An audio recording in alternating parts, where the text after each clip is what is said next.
Hey guys, and welcome back to another video. In this video, we'll be going through the wicket keepers position in BBL SuperCoach, clumping them all together to give you a better scope on what you should be doing in that position. Obviously, a lot of this info was taken or glossed over in the team by team previews, but I think it's also important to group them together as a cohort as they are, because you can kind of see how the different tiers and fixturing works and how I'm really thinking about my wicketkeeper slot, because a lot of these guys have awfully similar numbers of a down year or an up year. The wicketkeeper slot can kind of be very you know what they're going to score if they have a bad year or if they have a good year. So anyway, before we jump into this video, remember to like and subscribe, turn the notification bell on, and let's jump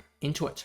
So first guy off the rank is Mohammad Rizwan, who has an extensive T20 career, both internationally and domestically. 8,648 domestic T20 runs, and also 3,400 international T20 runs, including 371 50s in 261 innings. It's kind of extensive, as you can see, with an international player at his age, but he does come in at a hefty price tag, as you can see on screen, at 152k. One of the the most expensive keepers and one of the more expensive players in the game, full stop. At 152k, he clears the next keeper by 30k, which is a rough about 12 points per game that he's priced at higher than the next keeper. Obviously, the stats do suggest that he does pretty well.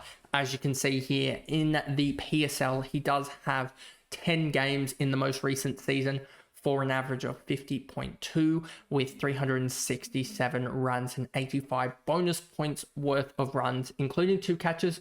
But we know that catches can be very, very valuable for keepers. You will see later that there are some keepers that have got somewhere close to about 150 to 180 points in bonus, in fielding points, I should say, from their fielding, their keeping alone. And so for him to have 2 in the season, 2 times 10, for 20 points is quite low, and that could have easily blown out that average. Now, as we know with the keepers and every player in general, you can see here is the fixturing of the tournament and the game, the rounds and the doubles and the buys. So when we talk Melbourne's Renegades, we will pretty much be skipping completely over them in our starting teams. And the good thing is, as we know with a lot of overseas batters, and obviously Rizwan's a keeper, but extension onto his batting, that they tend to take a little bit of time. So we can take the risk out of this option by just not selecting him and going with keepers in this first 3 to 4 rounds that have doubles or many doubles. So by that process, Rizwan is probably eliminated from any form of being in the starting side. Tom Alsop is a guy that averages 46.3 in the last year of BBL SuperCoach, that is points-wise, in the 4 games with 100 runs and 40 strike rate bonus runs, and then 3 catches and a stumping. And to put that also into a context, he has averaged 37 in the Vitality Blast in 2025 and 36.3 in the Vitality Blast in 2024. So when you look at those numbers and you start to add them up, he's probably also going to have a worse role in this BBL side than he does back home in the Vitality Blast. So therefore, you'd expect him to somehow stoop back a little bit. I think also there's probably a little bit of an outlier performance in there.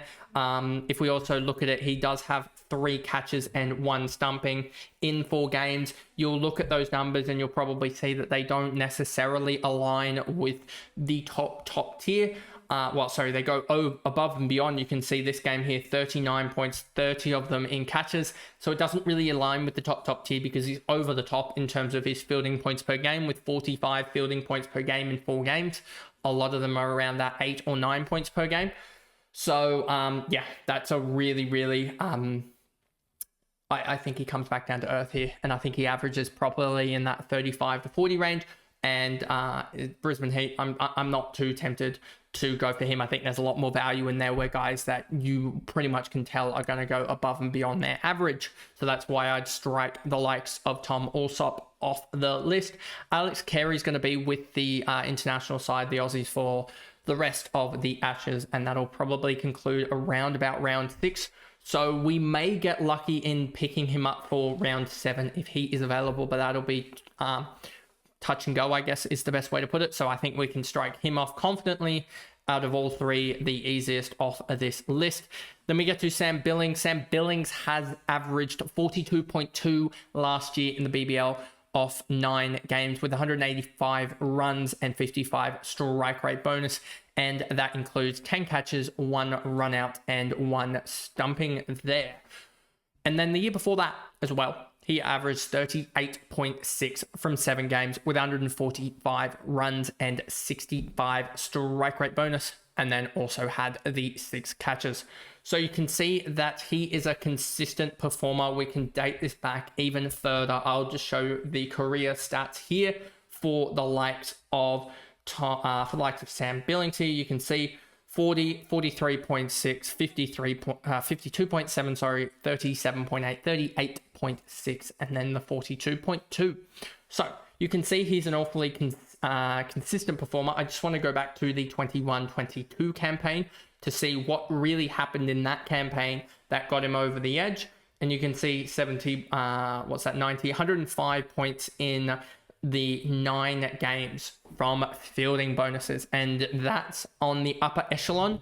It's not necessarily the highest I've seen, considering I've seen Josh Inglis's numbers when the Perth attack is on, but that is considerably high, and he had a really good campaign with the bat. 284 runs in the 9 games is quite ridiculous, so that was why he had a really good campaign. Now they do have the early double as well. I just don't know if you can stash that much cash on the bench, as you're obviously going to be starting most people will be starting a Hurricane or a Sydney Sixer in the wicketkeeper slot because they have the double in round 1. But we do need to remember that the likes of the Thunder and the Heat have the double in round 2, as you can see on here. So we do need to focus on trying to get, and this is what I'll say, is most people will have, as I said, the doubler in round 1 on field, but they will have an emergency, or the bench wicketkeeper will be a double in round 2 or round 3, so that you can optimize that rotation there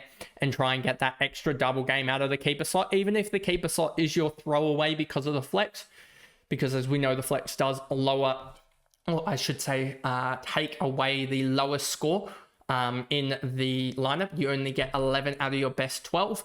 Or best 11 out of your 12, I should say. And therefore, some will say throw away the keeper slot doesn't matter as much because they tend to score the lowest, or they have their lowest, the highest top liner in the keeper slot is usually lower than the top 5 in both the batters and the bowler slots. So by that premise, a lot of people say chuck it away, but if you can get an extra game on it, just because those points could be massive. If a batter or the keeper goes off with the bat, scores a 60 odd or something like that, they're probably going to have a 100-point round or something, and that will definitely be in your best 11. So that's why we want to try and maximize it, and that's why the emergency or the wicketkeeper backup needs to be on that double in round 2, 3, and sometimes even considering round 4. So that's why Sam Billings kind of comes into consideration, but there's just too much cash, I have a feeling, that you're spending there. Now, Josh Philippe is a guy that we should also consider. 9 games last year for an average of 41.6. He also had 179 runs in that with 55 strike rate bonus, but the big thing was 13 catches. And then the year before that, he had 9 games for an average of 44.9. for 229 runs at 65 strike rate bonus and 11 catches. So Josh Philippe is one that loves a catch behind the stumps. He does have a good attack to help him out in that. As you can see here, the 130 catches there, 179 runs, as I said. But he's been one that's always done pretty well in SuperCoach for the last forever, it feels like. As you can see here, in 2018-19, 42.7 from the 15 matches, 52.7 from 16 matches, 56.8 from the 16 matches, 58 from the 13, 33.1 from the 14, a very, very down season, and then 44.9 from 9 games and 41.6 from 9 games. He does look in form as well with the blade, so he is a guy that you should be considering. The only problem is that the Hurricanes just have a better schedule, and Josh Philippe as well is just a little bit more cash than the Hurricanes guys. But I could also see that people going for Josh Philippe just because, yeah, the numbers stack up. One thing I will say about Josh Philippe, having just roamed through the numbers a little bit, you will see that I didn't mention any form of a run out or a stumping in those last two seasons. Then we get back to 2022-23, 1 stumping. The year before that, 4 stumpings. The year before that, 1 stumping. The year before that, 4 stumpings. And the year before that, 3 stumpings. Now, obviously, there's a little bit of up and down and in and around there. But one thing you will see in the last 2 years, no Steve O'Keefe. So that'll be interesting that there's been no Steve O'Keefe and no stumpings. So take that as much you will, but he was getting stumpings previously and now he's not. I think there could be a semi-causal link there, and that is 4 or 5 points per game that he's been knocked off of, and that's why you see a just downgrade. Obviously, a little bit of forms played in that with the 41 average and the 33 average, but you can see a slight, correlation between that the numbers are going down with Steve O'Keefe not there. Obviously, the catches are still up and about, and he is compensating somewhat for the no stumpings there, but you can see 180 points in the, about 14 games there as well. So that's a large points haul there. You can see 185 again in around about the 14 games there. So again, another large points haul. And then again, this year as well in the 2019-20 season, 150 points in about the 15, that's about 14 games, I think. Or is it 13? No, that might be up and around that 16 games. It could be. Yeah, it seems about right. But yeah, you can see the point being there that he scores a lot of points from fielding, and one of his main assets in now the stumping is gone for him. So that might be a cause for why he's dropped a little bit, but I do think he is of value and a guy to definitely consider. Jimmy Pearson just won't play, so don't consider him. The next guy off the rank is Timmy Seifert. 10 games last year, an average of 40, 200 runs, 60 strike rate bonus, 10 catches, and 2 stumpings. Now, if we do go up to Timmy Seifert here and look at that, you can see all of that in that one there. But then we go and look at his PSL in 2025. He had 242 runs, an average 24.2, no 50s, 148 strike rate, 4 catches, 2 stumpings. So not as good as he was in the BBL, but still got a major boost there. And then in the MLC, he didn't do too well as well there. 114 runs at 22.8 and the 8 catches. But the CPL as well this year, 396 runs at an average of 44, strike rate of 169, 100, 250s, 4 catches, 1 stumping. There's some meat on the bone here with Timmy Seifert.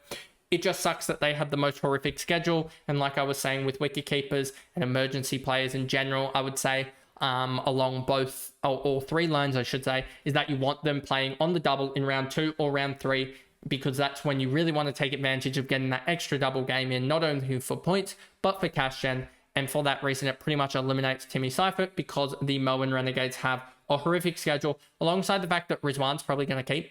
So Timmy Seifert's just going to be in the outfield, which takes away quite a few of his points you would expect, given that he had 2 stumpings there last year. So that takes away Timmy Seifert. Then we go... I would say that there is some merit to saying that Josh Inglis could come back from the test squad and play the BBL. But as I think he was playing a CA11 or potentially even the Shield for WA. But I just don't think he will. I think there's been quite a lot of chaos with the Usman Khawaja injury as well. Not injury, back spasm. So I think that Webster could potentially be called up there. And then if that is the case, then probably Josh Inglis is the spare batter, given that he would be the one keeper left in the squad. And that would mean that he wouldn't be set free for BBL action. So that's why I sort of negated him out of this preview. Then the next guy we get to is Matthew Wade. 7 matches, last year at an average of 36, 132 runs, 40 strike rate bonus, and then 6 catches. And then in 23, 24, 6 games, average of 51, 186 runs, 45 strike rate bonuses, 4 catches, and 1 stumping. One thing you'll see there is in the last 2 years across multiple games, he's played 13 at about 25, I want to say, something like that. He hasn't been on the field. He's had back spasms and stuff like that because of old age. And so that's why I really don't like him too much because I just don't know if he will get on the park. We've seen in the past, if we go to the likes of SuperCoach here and go to him, you can see 65 in 2018-19, 63 in 2019-20, 46 in 2021, 41 in 21-22, 43 in 22-23, 51 in 23-24, and then the 36 in 24-25. So he could come back to it, but you can see he is rarely actually fit for a full season. And if he does, he's probably just going to do mid-40s. So I just really like there being other value for the Hurricanes. They do have an optimal schedule, and the likes of Matty Wade could do actually a lot of damage as a 94, 95k batter. So you could actually almost consider that just so that you can get extra funds elsewhere to fund other guys. Because, yeah, he could be a guy that you just slot in the batter slot for 1 round or something like that. And you just try and say, oh, if he can get off to a good start here, he could do really well and really power it on. But, yeah, I don't know about that one, to be honest, as much. It may come into a thought of mine to just get someone up in the other slots there to optimize more doubling. That could be a way around that. But anyway, enough of that. And then we get to the next guy that is to be considered, and it is Finn Allen. Last year, 11 games at an average of 32.4, 191 runs, 50 strike rate bonus, 6 catches, and 1 stumping. One thing we really need to look at is the actual game log of Finn Allen to show you what went on in the chaos that was. He went 6 for 0, 20, and then went, I'm actually here to play some cricket. 85, 113, 49. That is 162, 242, 247 points, SuperCoach points in 3 games. That is an average of 82.3 in a 3-game span. If you get that from Finn Allen, as you can actually see here, in that run, he went up 60k in cash generation from 84k to 145k. If you can get Finn Allen to do something like that, where he goes, and look at the schedule here as well for Finn Allen. Yes, he does have the double in round 4, but if you can get him to just sort of meander along, especially if you have a Hurricanes wicketkeeper here, and just say, oh, I'm not going to get the doubler in round 2 for the Hurricanes, but for that double in round 2 in the wicketkeeper slot, I should say. But if you can get Finn Allen to just meander along, and then suddenly by round 5, he's like 130k or something, you can then go, oh, I don't really care about the wicketkeeper position that much. I might just stick with like a Joe Clark or something on the double, and then he can play out the rest of the year. Or maybe someone from, I don't even know, the other team sort of have a, maybe at this point you do go to a Rizwan or something, or you go to someone else just, as a point in case. But you could just run with him the whole year as well. But there's the cash gen made out of that. Maybe it is you stick with him the rest of the year because he's just playing on singles, and then you go and get rid of the Hurricanes player that you have, and that's where the cash is made.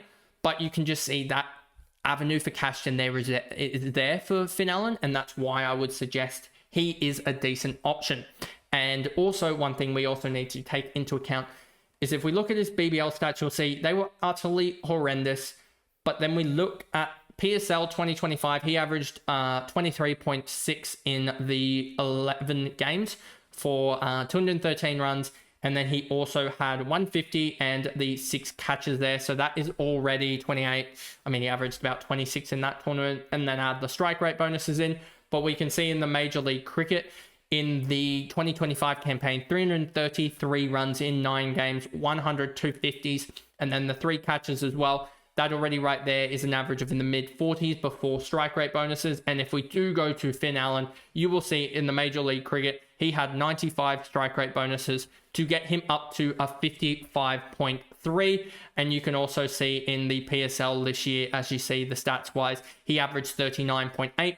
And if we go back to this and we go and just look at someone averaging 39.8, give or take, you will see it's probably near enough around the marker for just below Josh Philippe. It is around this this range of someone like a Josh Inglis and a Timmy Seifert, somewhere around that. You can see Timmy Seifert 40, so it's probably around that 105 marker flat, and he's priced at 85. And that was in the PSL, and that was one of his worst tournaments. If he can do really well, I could see him averaging 45. So he's one I'm heavily considering just because that round 4 double really is enticing, and getting an advantage on that could be huge, especially if he goes large. That's from the wrong year, but this is the right one. As you can see, that round 4 double, getting a head start on that and already having 2 players on that could be critical. But yeah, trying to just figure out this Wicketkeeper scheduling of getting in. I would say this, I'm going to have a double in this round. Everyone's going to have a double in this round in the Wicketkeeper slot, but getting probably 2 out of the 3 doubles, hitting 2 out of the 3 doubles in this round is critical. If not, trying to find a way that you can get 3 with limited trades is huge, and then still being able to hit on these ones will be critical. But anyway, then we get past Finn Allen and we get to Cam Bancroft, who's had an awkward 12 to 16 months, well, 18 months with the BBL. Last year, 5 games. We know he got a head injury or a shoulder injury. I forget what it was in that collision with Daniel Sams. Averaged 31 that year. You can probably disregard the last game there, and I'll even bring it up. 105 runs, 20 strike rate bonus, 2 catches. In 23-24, he had 9 games, averaged 35, 230 runs, 40 strike rate bonus, 1 stumping, 0 catches. So if we just look at 24-25, it's that's Finn Allen. That's not even the likes of Cam Bancroft. I don't know why it's done that. But anyway, you can see here a 0 in that game, so you can disregard it. So that 155 actually came in 4 games, which is about an average of 37. And then we go to this and see his career averages year on year. You can see 42, 29, 29, 31, 51, 35, 31. And the thing you'll see about Cammy Bancroft is something that's probably maybe a little bit less wanting him or willing to have him in recent weeks has just been the fact that when you realize that the likes of Sam Billings will be keeping, you can see those numbers: 2 catches and 1 stumping in 2 years, 14 games.